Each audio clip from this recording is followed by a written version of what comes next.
الحمد لله رب العالمين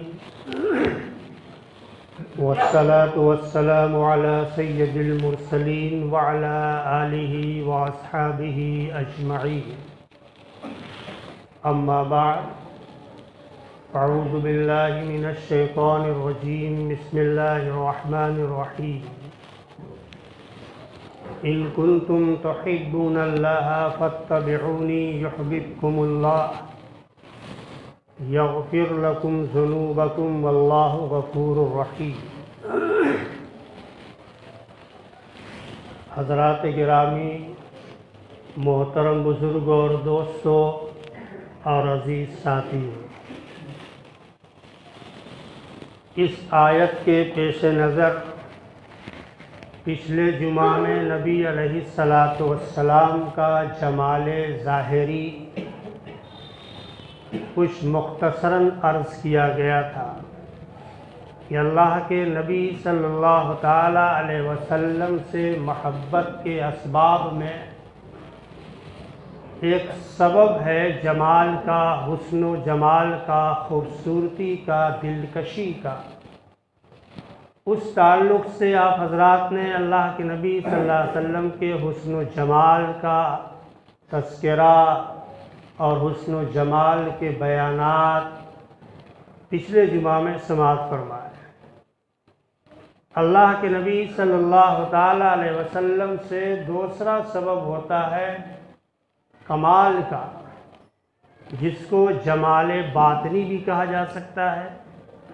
جمال ظاہری کے ساتھ ساتھ جمال باطنی یا کمالات نبوت کا وہ حصہ جو اللہ رب العزت نے نبی علیہ السلام کو عطا فرمایا.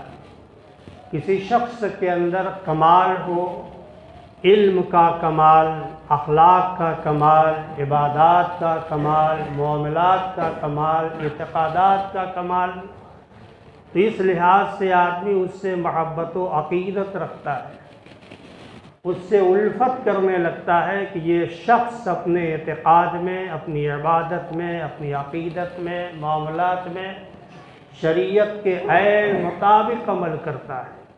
تو یہ فطری جذبات و احساسات انسان کے اس کی طرف راغب ہو جاتے ہیں.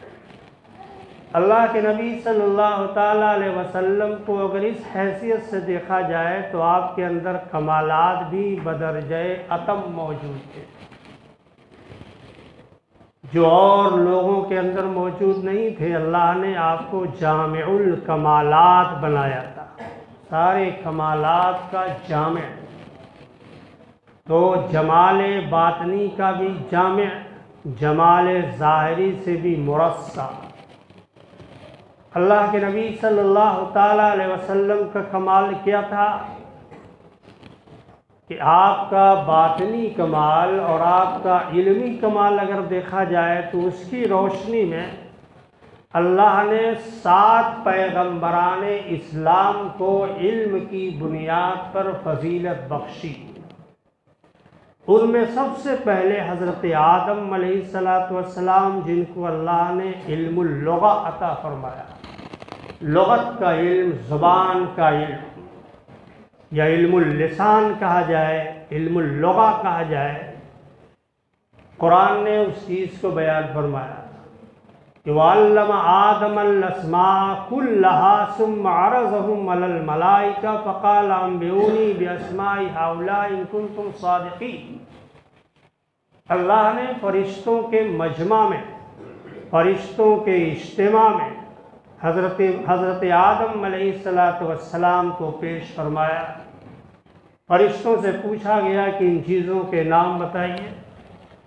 فرشتوں کو جتنا علم تھا، جن چیزوں کا علم تھا اتنا ہی اظہار فرمایا، باقی کے متعلق لا ادری، لا عالم، میں نہیں جانتا. حضرت آدم علیہ السلام سے جب پوچھا گیا تو فقال انبئونی باسماء هؤلاء ان کنتم صادقین، تو آدم علیہ السلام نے تمام چیزوں کے نام، اس کی خصوصیات، اس کے کمالات کے ساتھ بیان فرمایا. فلاں چیز کی یہ خصوصیت، اس کو یہ کہتے ہیں، اس کو یہ کہتے ہیں. تو فرشتوں نے اپنی لا علمی کا اظہار فرمایا، قالوا سبحانک لا علم لنا الا ما علمتنا انک انت العلیم الحکیم۔ تو علم کی بنیاد پر، علم اللسان کی بنیاد پر، علم اللغہ کی بنیاد پر اللہ رب العالمین نے حضرت آدم علیہ السلام کو فوقیت، برتری اور فضیلت عطا فرمائی۔ حضرت خضر علیہ السلام، جس کا تذکرہ اللہ نے قرآن میں بیان فرمایا سورہ کہف میں، کہ حضرت خضر علیہ السلام کو بھی اللہ نے علم سے نوازا۔ علم کی بنیاد پر خضر علیہ السلام کا تذکرہ قرآن کے اندر حضرت موسیٰ کے تعلق سے بیان فرمایا۔ کون سا علم عطا فرمایا؟ جس کو علم لدنی کہا جاتا ہے، علم فراست کہا جاتا ہے، کہ اللہ رب العالمین بغیر پڑھے ہوئے، بغیر مکتب اور مدرسے میں داخل ہوئے، اللہ تعالیٰ اپنے بعض بندوں کو غیبی علم لدنی عطا فرماتے ہیں، علم وحی عطا فرماتے ہیں۔ تو حضرت خضر علیہ السلام کو اللہ رب العالمین نے علم لدنی سے نوازا، وعلمناہ من لدنا علما، کہ ہم نے انہیں علم لدنی سکھلایا۔ موسیٰ علیہ السلام کے ساتھ جو واقعات قرآن نے بیان فرمائے ہیں، اس میں 3 علم کا ذکر فرمایا، اس کی تفصیل عرض نہیں کروں گا۔ تو اس علم فراست کی بنیاد پر، علم وحی کی بنیاد پر اللہ تعالیٰ نے حضرت خضر کو بھی فضیلت عطا فرمائی۔ حضرت یوسف علیہ السلام کا تذکرہ سورہ یوسف کے اندر موجود ہے، اللہ نے ان کو بھی علم عطا فرمایا، ظاہری حسن و جمال بھی، خوبصورتی بھی، دلکشی بھی، اور اس کے ساتھ ساتھ اللہ نے ایک علم بھی عطا فرمایا کہ وَعَلَّمَكَ مِن تَأْوِيلِ الْأَحَادِيثِ۔ حضرت یوسف علیہ السلام کو خوابوں کی تعبیر کا علم عطا فرمایا۔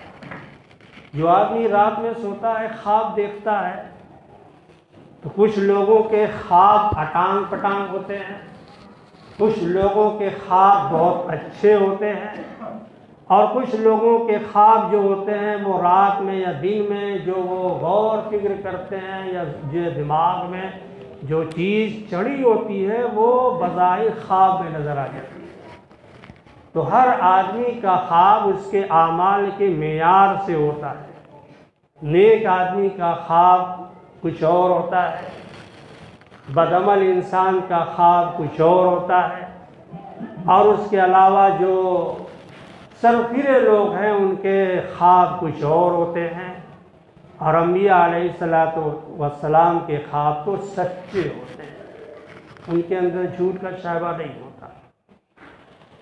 تو حضرت یوسف علیہ السلام کو اللہ رب العالمین نے علم تعبیر اور خواب کے علم کے ذریعے سے فضیلت بزرگی عطا فرمائی، وَيُعَلِّمُكَ مِن تَأْوِيلِ الْأَحَادِيثِ۔ اسی طریقے سے حضرت داؤد علیہ السلام اللہ کے اولو العزم بہترین اعلیٰ قسم کے پیغمبروں میں شمار ہونے والے، جن کا لحن داؤدی قرآن نے ذکر فرمایا کہ اتنا عمدہ لحن، اتنی عمدہ آواز، اتنی خوبصورت آواز، پڑھنے کا لب و لہجہ، پڑھنے کا انداز، جو حضرت داؤد علیہ السلام کو اللہ نے معجزاتی طور پر عطا فرمایا، تو اللہ نے ان کو بھی علم بخشا کہ وَعَلَّمْنَاهُ صَنْعَةَ لَبُوسٍ لَكُمْ، کہ حضرت داؤد علیہ السلام کو اللہ نے صنعت و حرفت کا علم عطا فرمایا، جو زرہیں بنا دیتے تھے، اور معجزہ ایسا کہ ہاتھ میں اگر سخت سے سخت لوہا لے لے تو وہ موم ہو جاتا تھا، اس کی توانائی، اس کی سختی، اس کی صلابت ختم ہو جاتی تھی۔ تو حضرت داؤد علیہ السلام کو اللہ نے وہ چیزیں عطا فرمائی تھی۔ حضرت عیسیٰ علیہ السلام کو اللہ نے حافظ کتب بنایا تھا،